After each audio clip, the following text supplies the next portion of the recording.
Hello বন্ধুরা, দেখো আজকে আমরা এসেছি হচ্ছে টাকি। তো আমরা এখন বোটে করে যাচ্ছি হচ্ছে এই বোটে করে এখন ঘুরছি। আর এখন আমরা বোটে, এই নদীটার নাম হচ্ছে ইচ্ছামতি নদী। তো দেখো এখানে মাম্মা আছে, আমার মাসি আছে, পিছনে পাপা বসে, আর আমি এখানে ভিডিও বানাচ্ছি। তো এই দেখো, আমি জানতাম না মেনলি যে ও যে আমার লেফট সাইড হ্যান্ডে হচ্ছে আমাদের বাংলাদেশ। তো পরে যখন আমাদের এই মাঝি আঙ্কেল বলল যে আমাদের লেফট হ্যান্ড সাইডটা হচ্ছে আমাদের বাংলাদেশ, আর এই দিকটা হচ্ছে ইন্ডিয়া, মানে একদম আমরা মাঝখান দিয়ে চলছি ইন্ডিয়া আর বাংলাদেশের। নদীর মোহনার দিকে আমরা বোটটা ছেড়ে চলে যাব। রাজবাড়ি ঘাটের থেকে উঠেছেন 100 টাকার বিনিময়ে। ইছামতি নদীর উপরে আমরা চলছি। ওপার বাংলা এপার বাংলার মাঝখান দিয়ে চলছে দিলীপ ঘোষের বোট, যাবে 3 নদীর মোহনা। ওপাশের নদীটার নাম হচ্ছে কেন বিদ্যাধরী, একটা নদীর নাম হচ্ছে কালিন্দী নদী বাংলাদেশ, এপাশে বিদ্যাধরীর নাম যেটা আছে হাসনাবাদ, উল্টো দিকে পার হাসনাবাদ। 3 নদীর মোহনা, সবুজ মাছনা দ্বীপ আছে আমার ডান সাইডে, ওটা হচ্ছে কেনে আমাদের ইন্ডিয়ান দিঘি, ওটা হচ্ছে কেনে আমাদের বিএসএফ আইল্যান্ড করে দিয়েছে, ওদিকটা কোনো রকম বোট যায় না। ওখানে আমাদের 3 নদীর মোহনা, সবুজ মাছনা দ্বীপ ওই পাশটায়। মাতলা নদী এদিকে চলে গেছে, এদিকে চলে গেছে। এখান থেকে এখানে 2-3 ঘন্টা যেতে হবে। এটা তো মাথায় লাগেনি, মিশে গেছে বড়, যেখানে আপনার কলা গেছে নদীর মুখ যেটা বলা হচ্ছে বিশাল।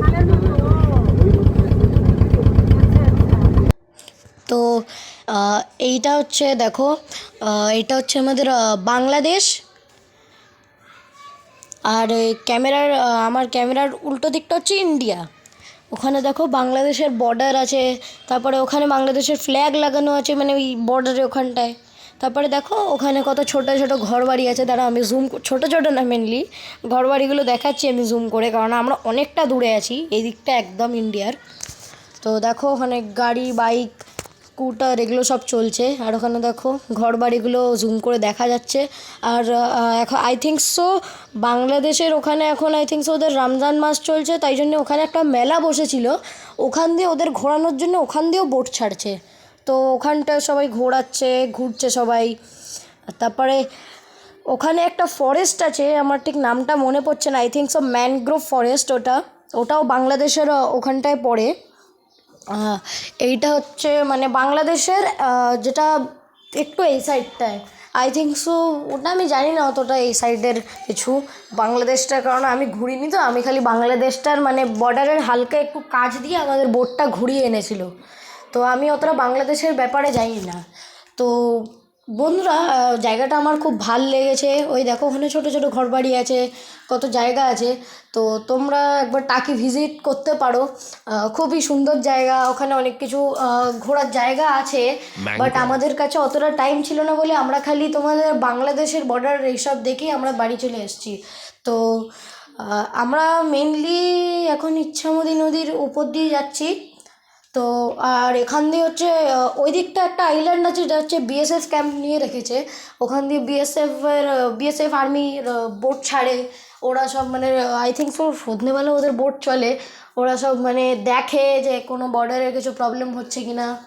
তো ওখানে একটা বিএসএফের বোট আমরাও দেখেছি, এই দেখো বিএসএফের বোটটা, ওটা হচ্ছে বিএসএফ ক্যাম্পের দিকে। ওখানে মেনলি আমাদের যে ইন্ডিয়া আর বাংলাদেশের বোট কোথাও যায় না বিএসএফ ক্যাম্পে, কারণ ওখানে যাওয়া অ্যালাউড না, কারণ ওটা ইন্ডিয়ার আর্মিরই একটা পার্ট। তো এইটা হচ্ছে তোমার ম্যানগ্রোভ ফরেস্ট, আর মানে খুবই ঘন জায়গা ওটা, মানে একদম মানে মানে ওর ভেতরে ঢুকলে আর ফিরে আসার কোনো চান্সই নেই যদি তুমি কোনো গাইড নিয়ে যাও। তো দেখো আমরা এখন বোট ঘুরিয়ে ফিরে যাচ্ছি আমাদের পাড়ের দিকে। তো এখানে একটা অনেকগুলো হোটেল দেখেছি, মানে সাইডে সাইডে, মানে এই ইচ্ছামতি নদীর দিকে ফেস করা ভিউ। এটা হচ্ছে হোটেল সোনার বাংলা, খুবই মানে সুন্দর হোটেল। ওখানে না কটেজ টাইপের আছে ছোটো ছোটো, আর I think so US, Canada ওসব সাইডে এরম বাড়িগুলো হয় যার মাথার উপরে এরম একটা উইন্ডো হয়, আর যেখান দিয়ে টেলিস্কোপ লাগানো যায় ওই রাত্রিবেলায় চাঁদ দেখার জন্যে বা তারা দেখার জন্যে। আর এখানে দেখো, এখানে একটা ছোটো মতো ড্যাম আছে, যখন এখানে হচ্ছে জোয়ার আসে জলগুলো ঢুকে যায়, গেটটা খুলে দেয়, আর যখনই ভাটা হয় গেট বন্ধ করে দেয়। আর জলগুলো তো শুকিয়ে যাচ্ছে, আর যে মাটিগুলো ওখানে জমা হচ্ছে ওগুলো দিয়ে আমাদের হচ্ছে কী বলে ব্রিক্সগুলো তৈরি হয়। তো এখানে অনেকগুলো জায়গায় জায়গায় ছোটো ছোটো ছোটো করে এরকম ড্যাম বানানো ছিল। তারপরে ওখানে না কাটা কাটা অনেকগুলো বল ছিল, যেটা হচ্ছে যখন একটু বেশি জোয়ার আসবে তখন এই জলগুলোকে আটকানোর জন্যে। এখানেও দেখো একটা ছোট হোটেল মতো, ছোটো না অনেকটাই বড়, ক্যামেরায় মনে হচ্ছে ছোট, অনেকটা বড় এটা হোটেলটা।